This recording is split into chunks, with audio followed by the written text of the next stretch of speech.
This is Christian from eBike News, and we see something strange. It's a battery in your hands. Why? So it's the first handheld e-bike conversion kit. It's really simple and universal, so it can fit on any type of bike. It's just a simple power pack. It clips to your handlebars, and then it's pedal assist, so it gives you power 250 watts as you pedal. We think it's a real game changer for the e-bike industry because now anyone can turn their bike at home into an electric bike and save a lot of money. The Indiegogo price when we launch later this month will be less than 500 euros.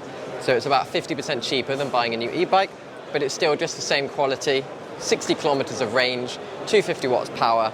And the best thing about it is the bike you have at home that you already love, you don't have to get rid of it. You keep it and make it electric. And there's already a version over there for folding bikes, right? That's right. One of our best sellers is the Brompton folding bike version of the kit.